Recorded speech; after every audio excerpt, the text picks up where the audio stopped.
Hello ladies and gentlemen, welcome back to Premier League Front History for the second episode, whereby we're going to analyse week 6 of the fixtures in the Premier League. What are we going to talk about this week? This week I want to talk about Kevin De Bruyne and City. Is Pep Guardiola the mastermind behind not only the club's success, but behind De Bruyne's newfound important role? Secondly, we're going to talk about West Ham and Stoke. What is going on? There seems to be some kind of demise, some kind of negative energy going on there. Very slow, lethargic starts for both those teams. Finally, I want to go on and talk about Everton looking good under Ronald Koeman. What's happening there? What is the recipe for success there? This week, I'm joined by Gav from Sunderland's Roker Report. He's going to chew the fat with me. He's going to give me some opinions on the aforementioned matters. I hope you enjoy. Thank you. So, Gavin, how do you feel about De Bruyne and City this year under Pep Guardiola? Do you think that Guardiola's transformed the team single-handedly? Is he the genius everybody's lauding him as? Or do you think something else is maybe going on there? I think with a manager like Pep, he's obviously he comes with a reputation and a swagger that not many other managers do. So obviously, with it being the start of the season, he's kind of I don't want to say galvanised, but I do want to say he's managed to take Manchester City's attitude and bring it on a level to the point where they're a team to be feared, essentially. Okay. So they already had good players last year, but they weren't being managed by the right man. And I think obviously you can see improvement in their play, because that sort of day there was at times where they were passing 6-7 times within 2-3 second periods.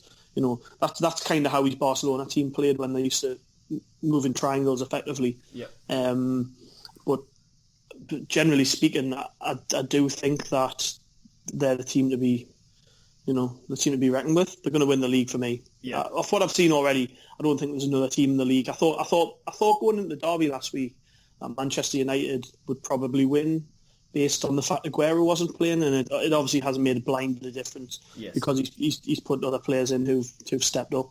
Effectively this week, in beating Bournemouth 4-0, it was just another routine victory. Really, they're gonna carry on through the season like that as long as they keep their key players fit. Really.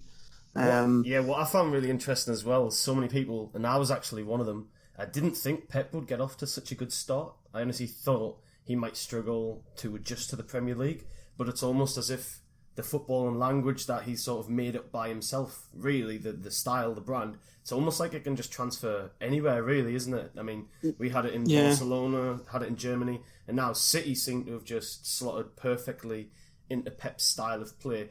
Do you think that City, you mentioned how dominant they've been, do you think they'll just carry that on all season? Yeah, well, I mean, obviously it's a long season, we're 5 games in. But having looked, against Sunderland, that wasn't the best that they've been thus far. That was the first game. Since then, they've kicked on really, and they've dominated in every match they've played, including Europe. So, to be honest, I don't know how anyone can stop that kind of momentum that they've got, because they've got so many good players in that squad. Yeah. From back to front, even in playing fullbacks at centre half, he done that at Barcelona, didn't he? He played his fullbacks in weird positions. He had I think he was the first manager to play a Lava out of position, who's obviously he can play pretty much anywhere, but he's done the same here at Manchester City with Kolarov playing at centre half. He's a pragmatist, isn't he? He's not scared to go against the grain. If he thinks that a certain style is going to achieve results, he isn't afraid to pull punches. He's got rid of a lot of players as well. People forget that he's got rid of a number of probably key acquisitions. Yeah, exactly. Key players for the Pellegrini era, for the Mancini era. There's Hart.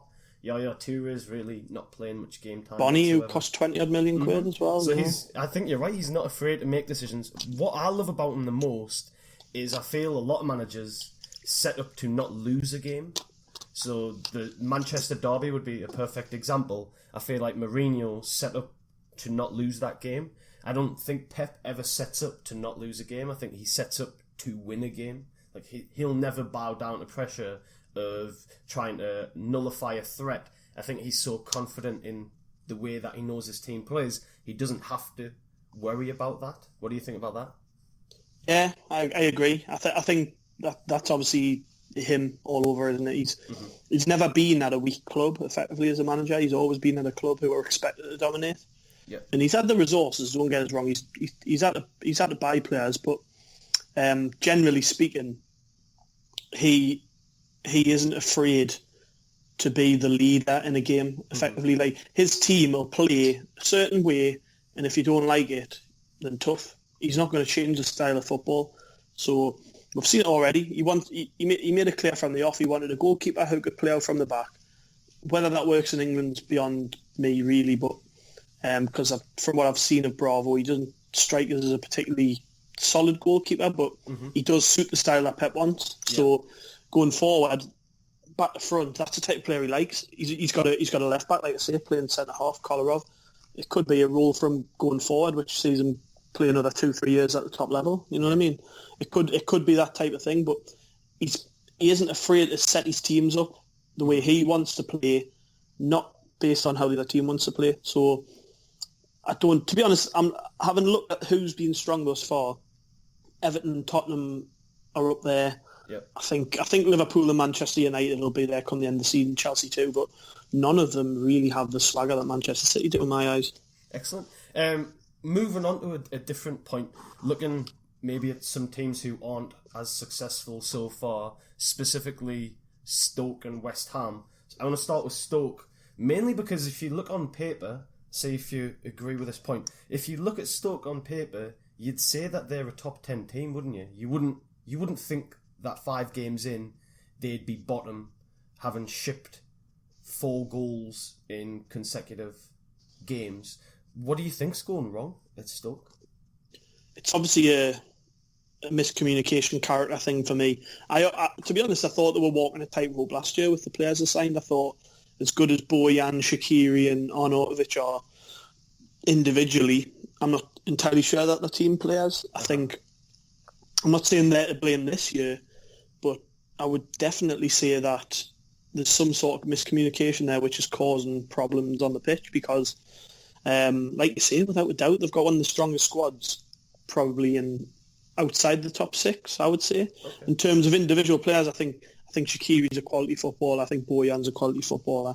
I think Wilfred Boney is an absolutely terrific striker if you can supply him with chances. But generally speaking, they just haven't been good enough, let's be honest. And the problem that Stoke have got now going forward is that one bad result follows another bad result, which follows another bad result. Yeah. And Mark Hughes has got to be looking over his shoulder, really, because if he doesn't start picking up wins, particularly in the next few weeks, he could be the first manager to go, really, because they don't owe him anything. He's been there a few years now. He's been afforded a lot of money to buy players. I think he had Johnny and Beulah on the bench this weekend, who was the first time he hadn't started a game since arriving at the club. Okay. And what he's doing, he's substituting some of that style with substance. So he's bringing in players. He's continuing to use players like John Walters, Glenn Whelan, more industrious players who they really haven't let the club down a lot. But the problem is when you're playing those alongside the likes of Shaqiri and Bojan, they're not on the same wavelength. Really, you've got to find balance in the squad. Unfortunately for Stoke, they spent a lot of money on quality players, but they don't have lots of them. They have 3, 4, 5 very good players, particularly attacking players. And as you know, attacking players can be inconsistent at the best of times. So, I think that's their main concern. Really, they need to find a consistency in the team and a consistency in the amount of football they're giving players that aren't performing. Yeah. So I know Mbula's been dropped, but you know what I mean. There's other players there who really aren't doing enough, despite the perception and the respect they're getting from other teams. And it's interesting because you touched on this idea of maybe momentum, that because they haven't got the momentum, the likes of Shaqiri and Arnautovic can't thrive and really boost the performance of the rest of the team. Do you think that's the same case at West Ham? Because in a real twisted roundabout sort of way, they had the momentum coming into it. They had a fantastic season last year. They've obviously moved into the new stadium, brought in some absolutely superb players in the summer. So Zaza from Italy is a great example. Feghouli, the winger from Valencia. What's going wrong with West Ham this year?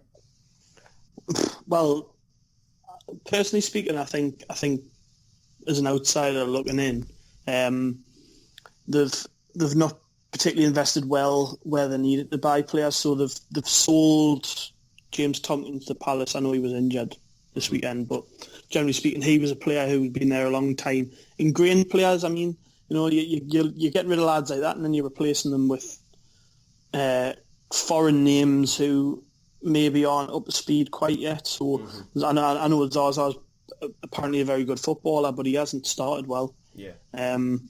On top of that, they've had a lot of injuries, which, although every team gets injuries, it's to key players. So, I think Andy Carroll's injured yet again. But when he's fit, he's a quality. Yeah.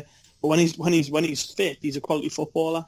On top of that, you've got the stadium move, which, although it's been put out there as a positive, it hasn't been. You look at what's going on around the club now.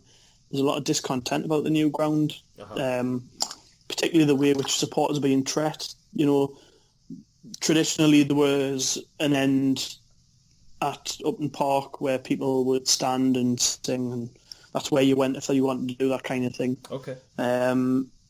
Since the move to the stadium, there doesn't seem to be any sort of understanding between new fans and fans who've came over from Upton Park about this is what you should be doing. So effectively, there was an end agreed upon, I think, unofficially, which would be where everybody went to stand and sing. Yeah. And then you've got families who've never had season tickets at any club, are just local to the ground, walking in and expecting to be able to sit and watch a game. Okay.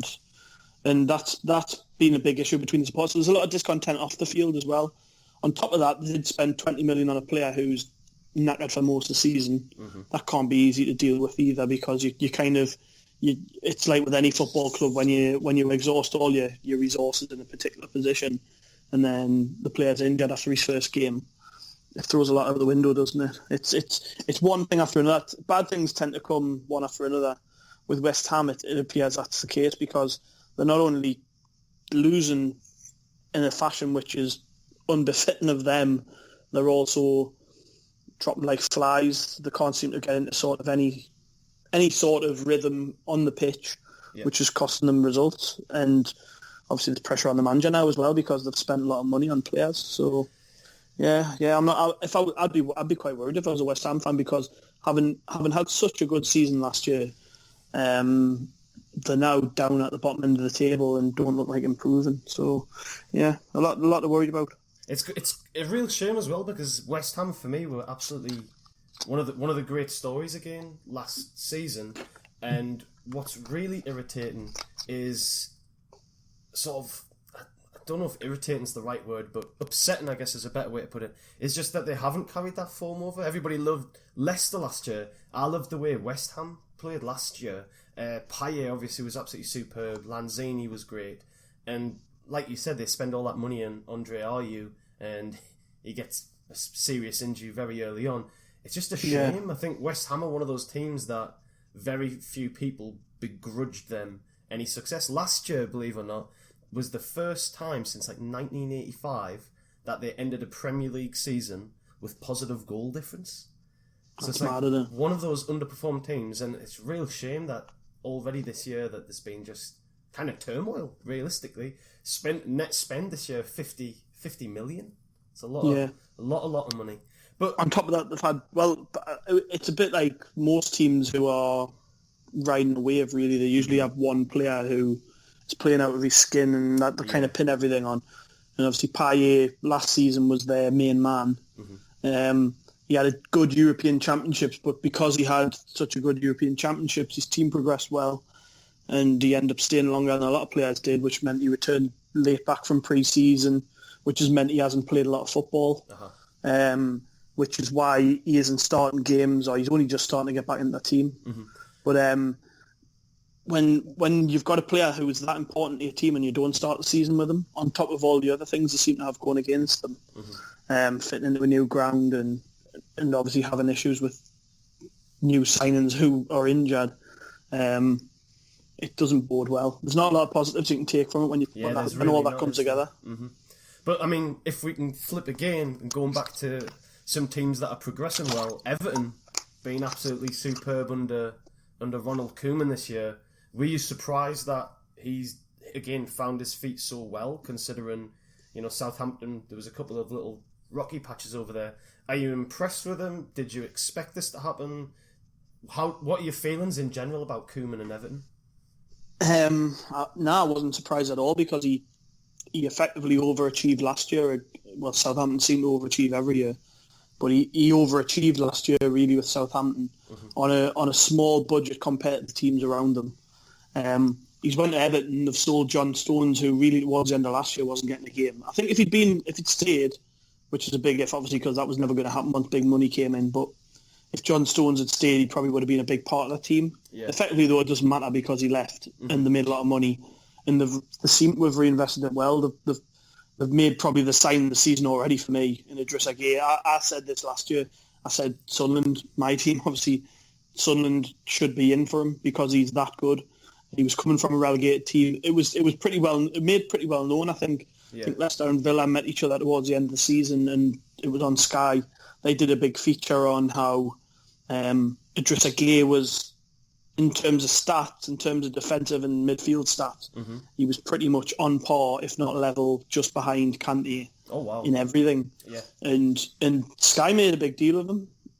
At that point, that's what kind of made my ears prick up. I wasn't sure really who he was until then. And then I took more of an interest in his style and how he played and stuff. And yeah, I could see it. He was that type of player who would, maraud around the pitch, win you the ball back. But since he's went to Everton, he's been such an enigma. He's done everything really. Yeah. He's quick. He's got a good range of passing. He wins the ball well. He's strong in the tackle. He's good in the air. Yeah. And for £7 million, that doesn't get you a lot these days. Yeah, you're totally right. And what's great as well is how well he complements Gareth Barry. Season 600th appearance this weekend. Scores a goal, obviously, but the whole season, Barry seemed rejuvenated, and I guess what you're saying there, that N'Golo Kante, Idrissa Gueye kind of role opens up more room for quality players like Gareth Barry, who still is a very, very good player, opens up more space for him and his teammates. So I think you're totally right, and I think at the end of the season, we're going to look back and we're going to say that Gueye is probably the signing of the window, definitely. What else is interesting about Everton? Probably the John Stones deal was one of those rare transfers that benefits everybody. So Stones is obviously playing at City under Guardiola. We've already seen him look very good this season. But on top of that, Everton get 50 million, which they reinvest wisely. Ashley Williams comes to the club, done a very good job so far. And they signed someone like Balassi. What are your views on Yannick Balassi and how do you think he's going to do at Everton? See, I was obviously I'm not a Palace fan. I don't watch him week in, week out. But what I did know of Balassi was that he was pretty inconsistent. He would be brilliant one week, be very poor the next. The fans couldn't really take to him for that reason. We've seen over the last 2-3 years just what he can do when he's on form. He's a very skillful player who can beat just about anybody if he's on form. But his problem at Palace was that he was flanking either side with Wilfred Zaha, who was equally as inconsistent. So it showed up a lot of his flaws really when he wasn't playing well. But since he's went to Everton, I mean, we saw Monday night the game against Sunderland. First half, I thought he was very poor. I thought everything he tried seemed to miss. His final ball was poor. He was playing balls back post, which were getting nowhere near the striker. He was struggling to really get past Patrick Van Aanholt, which was in effect breaking down every attack Everton had. But then come half time, there was changes made which brought him into the game a bit more. He swapped sides, and he was devastating. Really, he was the difference on the night. Then we've seen again this weekend. Obviously, Everton had a good result this weekend, and then Balassi yet again had another good game. He's for 30 million quid. It doesn't matter, even though money in football's changed dramatically. 30 million quid these days gets you that type of player. Like he's not quite top class, but he's very, very good. But he still has to show a level of consistency. Obviously, players like Sadio Mane last season thrived under Koeman. Yeah. This year is probably Bolasy's year because he's the big money signing. Everton haven't really had wingers for a couple of years, and Martinez didn't really play with them. So to have a proper out-and-out winger who creates chances and score goals, he's going to thrive in that environment. And Everton are a big club. Yeah, so. I totally agree. I was just looking at statistics before we started the conversation, and Bolasy had something like 4 or 5 assists in the entirety of the last campaign. He's on 2 already in the first 5 games, and really he didn't play much of a part in the first 2. So within the last 3 games he's played, we've had 2 assists already. And obviously working alongside Ronald Koeman's going to help him no ends. But I think as well, working alongside a quality striker like Romelu Lukaku and working along with players like Kevin Morales and Deulofeu, he can only get better and better this season. Do you think that's like a fair summary of where he's at? Yeah, like I say, I think his big issue in the past was his inconsistency, but going forward, really, he's got to find a level now where he's producing the goods regularly. So he's got a good forward there as well to play alongside. Let's not forget, Lukaku was the whole time he has played in the Premier League. He's never struggled to score goals. Doesn't matter who he's played for. Yeah. I mean, Chelsea wasn't given much of a chance, but he played for West Brom, scored for fun. Since he's joined Everton, he's never had a problem scoring goals. I know he had a bad run towards the end of the season, and he only actually started scoring goals this week, starting Monday. But generally speaking, when you're a winger and you've got a forward who gets in the box, and if you put it on a plate for him, he's going to bury it 9 times out of 10. Yeah. Then that's a godsend. It works both ways. For the forward as well, if you've got a winger like Bolasy who defenders genuinely fear playing against, because he must be a nightmare. When he is confident and motivated, there can't be many better wingers in the Premier League, really, in terms of running at players and having a trick up his sleeve to create chances. I mean, as a fan, he must be an absolute joy to watch at times. I can imagine it can be a nightmare to watch as well when he's not playing well, but from what we've seen so far, it's been a good start. So I think over the course of the season, it'll prove to be a good signing. I think for 30 million quid, like I say, these days money in football's changed that much, but 30 million quid gets you a very good player these days. Yeah. Not an outstanding player like he used to. Even still, good sign for me. Excellent. What else I love about Ronald Koeman? I love the way that he's not afraid to bite the bullet. I know David Moyes, Sunderland manager, is maybe a little bit negative at times in his interviews recently. The comments he made about the relegation struggle. But what's really interesting about Koeman is he came out and very publicly sort of berated Ross Barkley recently, saying, he's not a kid anymore, he needs to stand up. And I think what I love about Everton this year is under under Martinez, they looked really sort of, don't even know that lost, I guess is the word. Sunderland beat them 3-0 to secure survival last year. They just looked lost. And what Koeman brings is it's almost like a headmaster of a school, isn't he? He comes in and gives what for and doesn't really take any crap from anybody. Do you think it'll benefit someone like Ross Barkley? Or do you think Ross Barkley's the kind of person who's going to sulk with his head up his arse, so to speak, and just won't ever thrive? What do you think will happen there?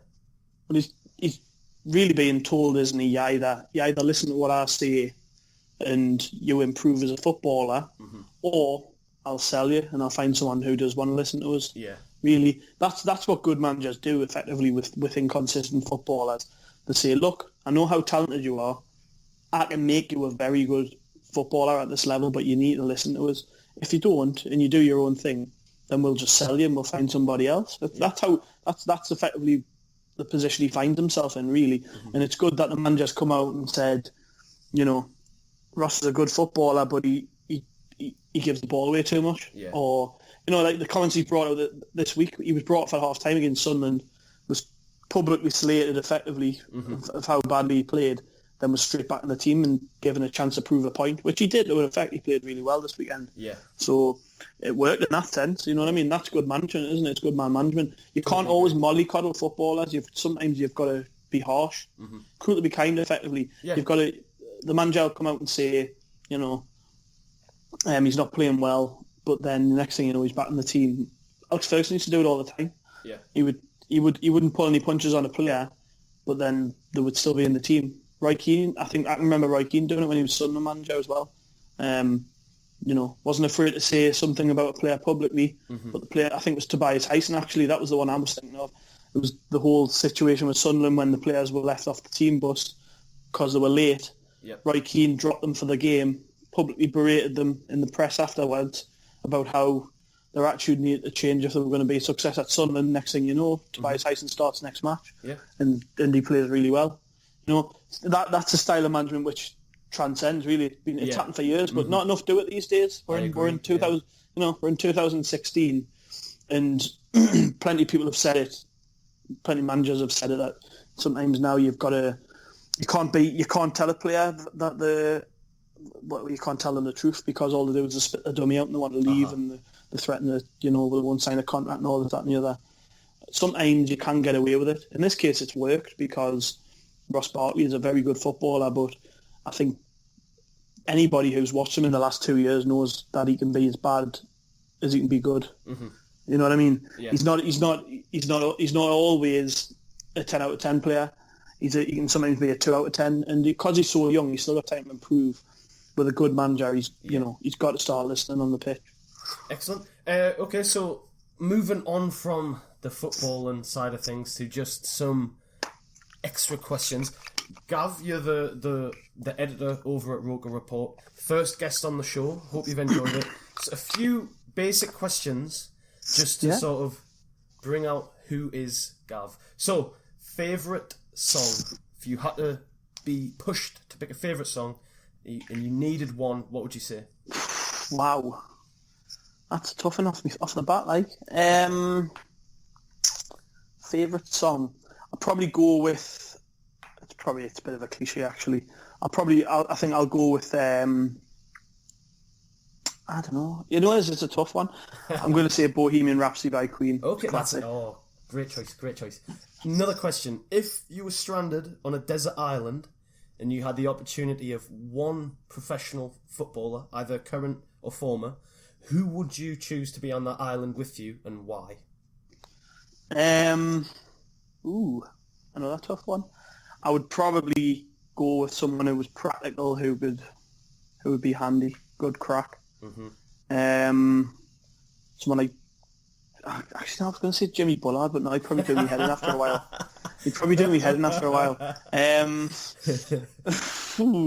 I'm going to go with Lee Cattermole. Oh, Lee Cattermole.